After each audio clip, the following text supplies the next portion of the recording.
Guide करने वाला क्षेत्र बने, यहाँ के काश्तकार यानी दूसरों को अनुभव देने वाले बन जाए, खुद भी तो कमाए लेकिन अनुभव भी दूसरे को देने वाले लायक बन जाए, यही मेरी कामना प्रार्थना है।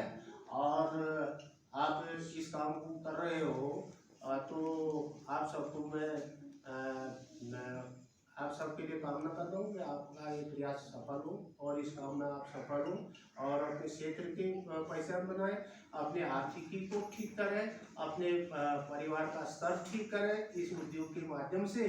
और पुनः पुनः आरसीटी के लोगों को और बहन जी को बहुत बहुत धन्यवाद देते हुए अपनी बात समाप्त कर रहा हूँ। इसी कामना के साथ ये कार्यक्रम हमारा मील का पत्थर साबित हो। और बार बार कह रहे थे कि आपको भी आना है, मेरे को तो मुझे भी अच्छा लगेगा, मैं अपने लोगों के बीच 2-4 बात कर गया हूँ तो अच्छा ही लगेगा, और ताकि ये आगे को काम इसकी देखरेख भी हो सके। हमारी रुचि है तो पैसा हो रहा है, कहाँ क्या दिक्कत है ये कहने के लिए, भागीदारी करने के लिए आपके बीच रहने का मौका मिलेगा। क्योंकि आज से जुड़े हैं तो आप भी कहोगे उस दिन आप भी आए थे, यहाँ ये दिक्कत हो रही है, यहाँ ये दिक्कतों का समाधान करना भी थोड़ा तो इसलिए आप सब बधाई के पात्र है। हमारे बीच इधर ग्रोथ सेंटर के अध्यक्ष आदरणीय राजेंद्र जी भी हमारे बीच है। आपका भी बार बार आग्रह था कि यहाँ प्रशिक्षण में आना है, तो मेरी भी इच्छा थी कि प्रशिक्षण में समय निकाल करके जाना है। तो आज ऐसा होता है आप सबसे मुलाकात होने का। मशरूम क्या है और इसकी उपयोगिता क्या है, किस तरह से इसका उत्पादन हो सकता है, इन सब बारीकियों को बताने के लिए हमारे बीच से प्रशिक्षण दे रहे भंडारी जी के द्वारा सब बातें, पांडे जी के द्वारा सब बातें बता दी गई होंगी। बहुत अधिक इन सब बातों को इतने दिनों से आप सीख रहे होंगे। क्या इसके सब्जी के रूप में प्रयोग होता है, अचार, चटनी और किसी और बायो प्रोडक्ट के रूप में इसका उपयोग किया जा सकता है, और इसकी गुणवत्ता क्या है, शरीर के लिए क्या उपयोगी है, आदि बातें तो ये सब प्रशिक्षण के माध्यम से आप सब कर रहे होंगे। मुझे केवल याद दिलाना है अपने क्षेत्र के लोगों को, चाहे वो सामा का क्षेत्र है, पंजाली, गवाड़ी, बनार, लीती, आसपास नौकोड़ी आदि इस क्षेत्र के आप सब लोग इन्हीं क्षेत्रों से भी हैं। दरअसल में यहाँ रचनात्मक काम करने का इस क्षेत्र के लोगों में एक बीज जरूर है, कुछ नया करने का ये भाव पीढ़ियों से बना हुआ है। क्योंकि खेती किसानी के क्षेत्र में आलू उत्पादन करते हुए वो उसको नई दिशा की ओर उस कारोबार को आगे ले जाने के लिए क्षेत्र के लोगों ने अच्छा काम किया। वो समय था जब 4-4, 5-5 ट्रक इस लाइन में खड़े रहते और आलू खरीदने वाला हल्द्वानी से आकर के कहता था कि मेरी गाड़ी 3 दिन हो गए, 4 दिन हो गए रोड पर खड़ी है और आप खुदवा दो इसको। तो यानी लगभग उस मजबूरी में लोग क्या मनचाहा पैसा भी ले लेते। किसान सम्मान निधि सरकार ने क्या व्यवस्था की, सरकार ने कहा कि किसान का जो सम्मान होना चाहिए, और सम्मान का मतलब ये नहीं कि उसको जो है कोई पुरस्कार दिया जा रहा है, मतलब किसान का सम्मान इसलिए होना चाहिए कि किसान अपनी खेती तो कर रहा है लेकिन उसको रोजमर्रा के लिए भी कुछ और खर्चे होते हैं, तो उस खर्चे को जो सरकार थोड़ी बहुत मदद करेगी, तो वो 2-2 हज़ार रुपये करके दे रही है, तो उसी में जो है किसान का एक सम्मान हो रहा है।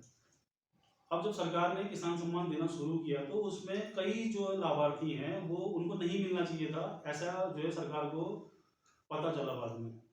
जैसे कि हो सकता है कि वो अच्छा खासा कमाई वाला हो, परिवार की हालत अच्छी हो, खुद या बच्चे खुद पेंशनर हैं या बच्चे जो है जॉब वाले हैं, तो ऐसे लोग भी वो 2000 रुपये ले रहे हैं, जबकि उनको नहीं मिलना चाहिए था, जो पात्र थे उन्हीं को मिलना चाहिए था।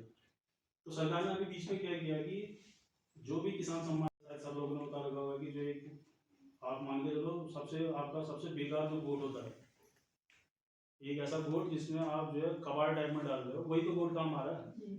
आपको ये कभी नहीं बोला होगा यहाँ से कि जो है उसमें संगमरमर के पत्थर लगे होंगे, सीमेंटेड बढ़िया सा होगा, छत बढ़िया होनी चाहिए। अब मान के चलो कि आपकी लागत का पैसा कुछ नहीं लग रहा है, आपको मतलब एक ऐसा कमरा चाहिए जिसमें खाली मतलब गोट है, वो मतलब कुछ काम का ही नहीं है। एक जमाने में गाय पालते थे, आजकल खाली कबाड़ लगा है। अब आप उसमें भी मतलब मशरूम जैसी चीज आप उगा के जो है बेच रहे हैं, उससे बड़ी बात क्या हो सकती है।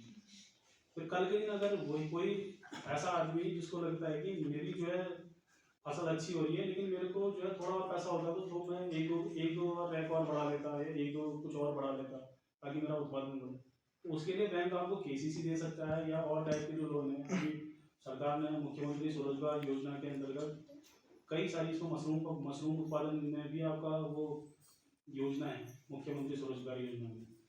और मुख्यमंत्री स्वरोजगार योजना में अगर किसी को बड़ा लोन नहीं चाहिए तो उसके लिए अभी नैनो MSY, नैनो मुख्यमंत्री स्वरोजगार योजना करके अभी स्कीम निकाल रही है। केवल उसमें 50,000 का लोन होगा। उस लोन में मतलब आपकी जो परियोजना होगी या आपका प्रोजेक्ट है, आपने कहा कि मेरे को इस कमरे में मशरूम लगाने हैं और मेरे को 50,000 की जरूरत है। 50,000 में आपका वो भूसे से लेकर सब कुछ जो आ रहा होगा या जो भी दवाइयाँ आती, केमिकल आती है, आपने कहा कि मेरे को 50,000 की जरूरत है, तो आप MSY के थ्रू अगर उसमें अप्लाई करते हैं, उस 50,000 में से 5,000 आप अपनी जेब से लगाएंगे, 45,000 रुपये आपको बैंक लोन देगा, 3 साल में वो आपका लोन चुकता करना है और उसमें 15-16,000 रुपये की सब्सिडी है। अब मान के चलिए कि 15,000 की सब्सिडी आती है, आपने लिया 45,000 का लोन, 15,000 की सब्सिडी आई, बचा 30,000 रुपये और 30,000 को 3 साल में चुकता करेंगे। इससे बढ़िया क्या स्कीम। तो इस तरह की स्कीमों का आप उपयोग फायदा उठा सकते हैं।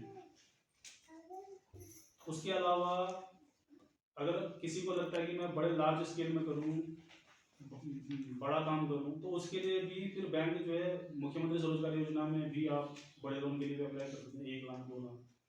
लेकिन शुरुआत में आप पहले छोटे से शुरू कीजिए ना, क्योंकि पहले आपको पता तो चले कि इसमें टाइम कितना लग रहा है। कई कल के दिन ये ना हो कि अरे इससे बढ़िया तो मैं फलाना ही अच्छा होता, मैं जो कीवी बोरा था वो अच्छा हो रहा था, खाली यहाँ इसके बवाल में पड़ गया हूँ। शिकायत तो ठीक ही था, लेकिन पता नहीं ये इसके बीज या ये जो है ये तो खराबी आ गई, भूसा ही मैंने ढंग से नहीं डाला था, या कई चीज़ें हो सकती है ना। तो हो सकता है कई लोगों का सक्सेस भी हो। अब ये है कि आपका मशरूम अगर अच्छा हो रहा है तो कल के दिन आप कितना जो पड़ोसियों को खिलाएंगे, कितना जो रिश्तेदारों के लिए भेजोगे। आपको कहीं ना कहीं बाजार तो चाहिए, और शामा इतनी बड़ी बाजार तो है नहीं कि जो आपका मशरूम जो है बिक जाए, आपको कहीं ना कहीं बाजार चाहिए। तो इसके लिए जो है आप स्वयं सहायता समूह खोल सकते हैं। स्वयं सहायता समूह के जो जैसे महिलाएं आई हैं ये जानती हैं, स्वयं सहायता समूह में आजकल NRLM के अंतर्गत जो है आपको 7% ब्याज में जो है आसानी से ऋण मिल रहा है। पहली किस्त 1 लाख की है, उसको 1 साल में चुकता करना है, फिर 2 साल के लिए आपको 2 लाख, उसके बाद जो है फिर 3 साल के लिए 3 लाख रुपये। तो इस तरह के महिलाएं अपना स्वयं सहायता समूह खोल के भी वो मशरूम उत्पादन कर सकती हैं। पुरुष लोग MSY के अंतर्गत जो है वो लोन लेके जो है इसको आगे बढ़ सकते हैं। तो इस तरह से जो है आपको ऋण की सुविधा है। अब ऐसे होते हैं कि वो सोचते हैं कि मैं यमराज का दोस्त हूँ, मैं तो मरूंगा ही, और मरूंगा भी तो दुर्घटना में तो मरूंगा ही, मरूंगा तो ऐसे मरूंगा, घर में मरूंगा या ऐसे बीमार होकर मरूंगा। तो सरकार ने कहा कि ऐसों के लिए भी एक योजना है जिसको बोला कि प्रधानमंत्री जीवन ज्योति बीमा योजना। उसमें पहले 330 रुपये का इंश्योरेंस होता था, आज के दिन में वो रेट बढ़ा करके 432 रुपये कर दिया। तो 432 रुपये आपका साल में एक बार कटता है। और ऐसे लोग जिनकी उम्र 18 साल है और 50 साल तक, यहाँ जो है थोड़ा जो है बुजुर्ग लोगों को थोड़ा साइड कर दिया है, 18 साल से 50 साल तक के लोगों को ही इसमें सम्मिलित कर सकते हैं। और 432 रुपये का इंश्योरेंस है।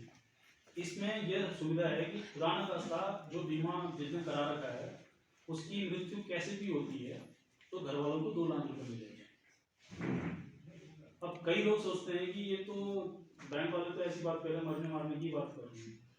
18 से 50 साल जो 20 रुपये वाला है, 18 से एक सिंपल सा समझो ना कि 330 जो मैं कर रहा हूँ, जो 432 रुपये वाला है, उसमें आदमी कैसे भी मर गया तो 2 लाख रुपए मिलेंगे।